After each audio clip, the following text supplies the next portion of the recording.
अस्सलाम वालेकुम गाइस। तो आज के लेक्चर में हम देखेंगे कि कॉपी कंस्ट्रक्टर क्या होता है। तो कॉपी कंस्ट्रक्टर बेसिकली क्या करता है, कॉपी कर देता है एक ऑब्जेक्ट के डाटा को दूसरे ऑब्जेक्ट में। तो चलिए इसकी डेफिनेशन देखते हैं। सबसे पहले copy constructor is use to declare and initialise the object from another object. अब कॉपी कंस्ट्रक्टर क्या होता है कि एक ऑब्जेक्ट को इनिशियलाइज करता है या डिक्लेयर करता है दूसरे ऑब्जेक्ट से। अब इसका क्या मतलब है कि जब एक ऑब्जेक्ट बनता है तो उस ऑब्जेक्ट को हम इनिशियलाइज करवाते हैं, ठीक है। अब जैसा कि हमने पहले असाइनमेंट ऑपरेटर पढ़ा था कि उसमें हम क्या करते थे कि एक ऑब्जेक्ट को दूसरे ऑब्जेक्ट की वैल्यू असाइन कर देते थे। बिल्कुल वैसे ही कॉपी कंस्ट्रक्टर काम करता है कि जब हम एक ऑब्जेक्ट बनाते हैं तो दूसरे ऑब्जेक्ट की वैल्यू से हम उसको इनिशियलाइज भी करवा सकते हैं। तो सबसे पहले हम इसका सिंटैक्स देख लेते हैं। तो इसके सिंटैक्स में हम क्या करते हैं, क्लास। अब जैसे मैंने एक क्लास बना ली है स्टूडेंट की, ठीक है, और उसके अंदर मैंने क्या किया, एक कंस्ट्रक्टर बनाया, ठीक है। अब ये जो है ना, ये हमारे पास कंस्ट्रक्टर है। अब देखें, स्टूडेंट की अगर क्लास है ना हमारे पास, ये स्टूडेंट है और ये स्टूडेंट की क्लास है और ये हमारे पास एक कंस्ट्रक्टर है। अब ये क्लास टाइप का एक ऑब्जेक्ट ले रहा है, ठीक है। तो इसलिए हम इसको क्या कहते हैं, कॉपी कंस्ट्रक्टर। कॉपी कंस्ट्रक्टर का सिंटैक्स क्या होता है कि सबसे पहले क्लास का नेम, फिर क्लास का नेम और फिर उसका ऑब्जेक्ट, ठीक है। तो ये हमारे पास कॉपी कंस्ट्रक्टर का सिंटैक्स है। तो इसमें बेसिकली होता क्या है कि ये भी हमारे पास कंस्ट्रक्टर ही होता है। जब हम एक ऑब्जेक्ट बनाते हैं ना, तो जब हम एक ऑब्जेक्ट को दूसरे ऑब्जेक्ट की वैल्यू असाइन करते हैं ना, तब ये कंस्ट्रक्टर कॉल होता है। और जो सिंपल कंस्ट्रक्टर होता है वो जब हम ऑब्जेक्ट बनाते हैं तब जो है वो कॉल होता है। तो अब जो है हम देखते हैं कि इसको हम कॉल किस तरह से कर सकते हैं। तो इसको कॉल करने का तरीका बहुत ही आसान है। सबसे पहले हमने क्या करना होता है, क्लास का नेम लिखना होता है, उसके बाद टारगेट ऑब्जेक्ट और सोर्स ऑब्जेक्ट। अब टारगेट ऑब्जेक्ट क्या है और सोर्स ऑब्जेक्ट क्या है। सोर्स ऑब्जेक्ट वो होता है कि जो हमारे पास एक ऑब्जेक्ट ऑलरेडी बना होता है। टारगेट ऑब्जेक्ट क्या होता है हमारे पास कि जिसमें हमने डाटा स्टोर करवाना है। अब लेट्स सपोज मैंने लिखना है int A equals to B, या मैं बनाता हूँ इंट ए और उसको मैं वैल्यू दे देता हूँ 10, ठीक है। अब जो इंट ए हमने बनाया ना, लेट्स सपोज वो एक वेरिएबल है, लेकिन अगर मैं ऑब्जेक्ट की बात करूँ तो इंट ए जो मैंने ऑब्जेक्ट बनाया है ना, वो हमारे पास क्या है, टारगेट ऑब्जेक्ट है, ठीक है। और सोर्स ऑब्जेक्ट क्या होगा हमारे पास, जो हम उसको कोई वैल्यू दे रहे होंगे, या हम उसको कोई इंटीजर भी दे सकते हैं, या हम उसको कोई वेरिएबल भी असाइन कर सकते हैं। तो इसको हम कॉल किस तरह कर सकते हैं, देखें, ये स्टूडेंट हमारा क्या था, क्लास नेम था, टारगेट ऑब्जेक्ट, ठीक है, और सोर्स ऑब्जेक्ट। इसी तरह हम इस तरह भी कर सकते हैं कि student target equals to source. अब मतलब क्या है इसका कि स्टूडेंट का एक हमने ऑब्जेक्ट बनाया और ये जो पुराना ऑब्जेक्ट बना हुआ था हमने इसको असाइन कर दिया है। तो अब हम सी प्लस प्लस में कोड करते हैं और कोड करके इस कॉन्सेप्ट को अंडरस्टैंड करते हैं। तो यहाँ पे ना मैं क्लास बनाता हूँ, सबसे पहले क्लास, और यहाँ पे ना स्टूडेंट की क्लास बना लेते हैं। और यहाँ पे जो है सेमी कॉलन लगाना आपने नहीं भूलना। और यहाँ पे मैं क्या कर देता हूँ, पब्लिक लिखता हूँ, ठीक है। और पब्लिक के अंदर जो है हम इंट स्टूडेंट की ले लेते हैं, मार्क्स ले लेते हैं उसके, ठीक है। और उसके बाद जो है ना स्टूडेंट की एज ले लेते हैं, ठीक है। दोनों इंटीजर ही ले लेते हैं। और उसके बाद हम क्या करते हैं, यहाँ पे एक कॉपी कंस्ट्रक्टर, बल्कि पहले मैं एक कंस्ट्रक्टर बनाता हूँ स्टूडेंट का, ठीक है। और फिर मैं क्या करता हूँ यहाँ पे ना, तो मैं क्या कर देता हूँ, मैं ना यहाँ पे इसको ना असाइन कर देता हूँ वैल्यूज़। मतलब मैं मार्क्स को कर देता हूँ जो है वो 90 कर देता हूँ, ठीक है। और जो एज हमारे पास है इसको मैं कर देता हूँ 18, ठीक है।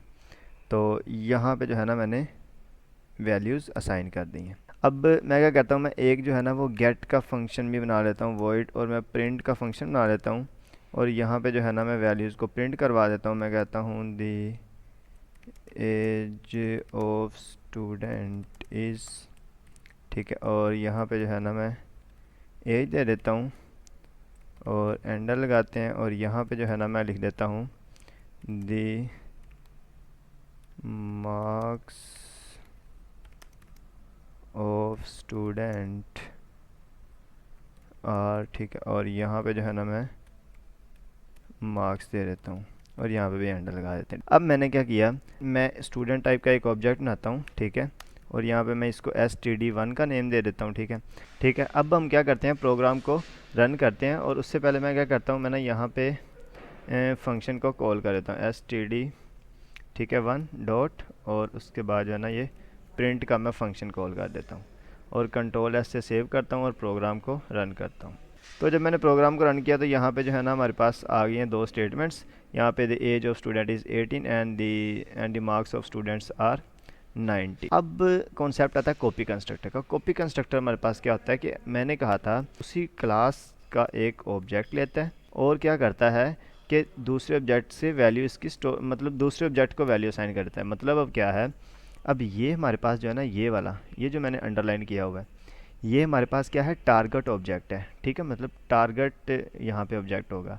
और ये हमारे पास क्या है, सोर्स है। सोर्स मतलब कि जो वैल्यू हम इसको असाइन करें, मतलब यहाँ से हम वैल्यू लेंगे और किसको असाइन करेंगे, इसको असाइन करेंगे।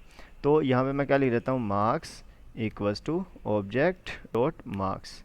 और यहाँ पे मैं क्या कर देता हूँ, एज को भी मैं असाइन कर देता हूँ, age equals to object dot, और यहाँ पे हमारे पास एज आ गई। और कंट्रोल ऐसे इसको सेव कर लेते हैं। अब जो है ना, अब ये हमारे पास एक कॉपी कंस्ट्रक्टर बन गया है। अब कॉपी कंस्ट्रक्टर को हम यूज़ किस तरह कर सकते हैं, ठीक है। अब मैं ना आपको एक और चीज़ बताता हूँ। यहाँ पे जो है ना, मैं एक स्टेटमेंट देता हूँ कि ऑब्जेक्ट वन, और यहाँ पे मैं एंडर लगा देता हूँ। और यहाँ पे मैं क्या करता हूँ, ठीक है, मैं ना स्टूडेंट टाइप का ही एक मैं और ऑब्जेक्ट बना लेता हूँ। मैं कहता हूँ std2 बना लेता हूँ। और मैं क्या करता हूँ, मैं इसको ना ऑब्जेक्ट std1 जो है वो असाइन कर देता हूँ। अब यहाँ पे बात को समझे थोड़ा सा। मैंने क्या किया, मैंने एक दूसरा ऑब्जेक्ट बनाया और मैंने ये पहले ऑब्जेक्ट की वैल्यू दूसरे ऑब्जेक्ट को असाइन कर दी। अब मैं क्या करता हूँ, मैंने यहाँ पे एक और स्टेटमेंट दे देता हूँ कि ऑब्जेक्ट 2, ठीक है, और यहाँ पे एंडर लगा देते हैं। और यहाँ पे अब मैं क्या करता हूँ, 2 से मैं इसको कॉल करता हूँ प्रिंट को, ठीक है। अब मैंने क्या किया, जब मैं कंट्रोल एस से सेव करते हैं और इसको प्रिंट करवाते हैं। अब देखिए, हालांकि ना मैंने एक ऑब्जेक्ट 2 को ना मैंने कुछ भी नहीं दिया था, ठीक है, मैंने कुछ भी नहीं दिया था, लेकिन जो है मैंने सिर्फ इसको इस ऑब्जेक्ट की वैल्यू असाइन की। तो मैंने जब ऑब्जेक्ट 2 से प्रिंट का फंक्शन जो है वो कॉल किया है, तो ऑब्जेक्ट 2 के अंदर भी वही 18 और 90 स्टोर हो गया जो ऑब्जेक्ट 1 के अंदर था। तो बेसिकली इसने क्या कर दिया है, इसने ऑब्जेक्ट 1 का डाटा ऑब्जेक्ट 2 के अंदर स्टोर कर दिया, ठीक है। अब देखिए यहाँ पे, अब लेट्स पोज मैं ना यहाँ पे 1 मिनट के लिए ना मैं यहाँ पे ऐसे करता हूँ। अब एक बात और समझते हैं कि हम ना इसको क्लास के बाहर इनिशियलाइज किस तरह कर सकते हैं, ठीक है। और यहाँ पे जो है ना 2-3 कॉन्सेप्ट्स हैं जो आपने समझने, तो इसको सबसे पहले आपने कमेंट कर देना है। और क्लास के बाहर आप किस तरह इनिशियलाइज कर सकते हैं, आप यहाँ पे लिखेंगे स्टूडेंट स्कोप रेजोल्यूशन ऑपरेटर, ठीक है, और यहाँ पे बी स्टूडेंट, ठीक है, और यहाँ पे बी स्टूडेंट, और यहाँ पे इसका ऑब्जेक्ट, और यहाँ पे जो है आप उसको वैल्यू दे देंगे कि marks equals to object dot marks, ठीक है। और उसके बाद जो है ना age equals to object dot age. मतलब हमने जो है ना उसको बाहर डिफ़ाइन कर दिया है। तो मैंने उसको बाहर डिफ़ाइन किया ना, तो मैं प्रोग्राम को रन करूँगा तो जो है ना हमें कोई फ़र्क नहीं पड़ेगा, हमारी आउटपुट वैसी की वैसी ही आएगी। अब यहाँ पे बेसिकली क्या हुआ कि ये जो हमारे पास ऑब्जेक्ट था ना, ये 31 लाइन पे, इसमें हमने वैल्यू जो स्टोर करवाई थी ना वो किसको असाइन हो गई है, ऑब्जेक्ट 2 को 34 लाइन। अब यहाँ पे ना एक बात और समझे, मैं क्या करता हूँ, मैं ना इसको कमेंट कर देता हूँ। मैं कॉपी कंस्ट्रक्टर लिखता ही नहीं हूँ, ठीक है। मैंने क्या किया, मैंने इसको कमेंट कर दिया, प्रोग्राम को सेव करता हूँ। अब मतलब मैंने कॉपी कंस्ट्रक्टर नहीं लिखा, लेकिन मैं प्रोग्राम को फिर भी रन कर देता हूँ। जब मैंने प्रोग्राम को रन किया तो आउटपुट फिर भी आ रही है। अब इसका क्या मतलब है, इसका मतलब ये है कि copy constructor by default exist करता है, ठीक है ना। Copy constructor exist by default. अब यहाँ पे ना मैं आपको लिख देता हूँ, कहाँ पे, यहाँ पे लिख देता हूँ, ठीक है। अब यहाँ पे देखें मैंने क्या लिखा है कि copy constructor exist by default when we write on copy constructor then our copy constructor works. अब देखें कि copy constructor by default exist करता है, लेकिन अगर हम अपना कॉपी कंस्ट्रक्टर लिख देंगे ना तो क्या होगा, तो हमारे वाला जो है ना वो कॉपी कंस्ट्रक्टर रन करेगा। अब देखें मैं ना यहाँ पे जो है ना इसको अनकमेंट करता हूँ, और यहाँ पे ना मैं आपको एक दो और जो है ना वो चीज़ें बताता हूँ। अब लेट्स पोज मैं क्या करता हूँ, और यहाँ पे जो है ना इसको भी अनकमेंट कर देता हूँ। अब देखें मैं क्या करता हूँ, मैं ना यहाँ पे इसको ना 2 से मल्टीप्लाई कर देता हूँ। मैं कर देता हूँ मल्टीप्लाई बाय 2, और यहाँ पे मल्टीप्लाई बाय 2।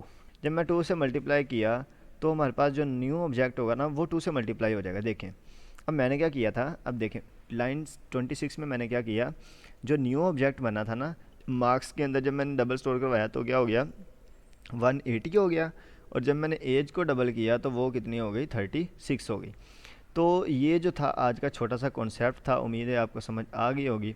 अगर आपको समझ नहीं आई तो आप कमेंट में पूछ सकते हैं, और अगर आप इस चैनल पर नए हैं तो चैनल को सब्सक्राइब कर दें, और अगर आपको वीडियो अच्छी लगी है तो वीडियो को लाइक कर दें और अपने फ्रेंड के साथ शेयर करना ना भूलें। तब तक के लिए अल्लाह हाफिज़, मिलते हैं नेक्स्ट लेक्चर में।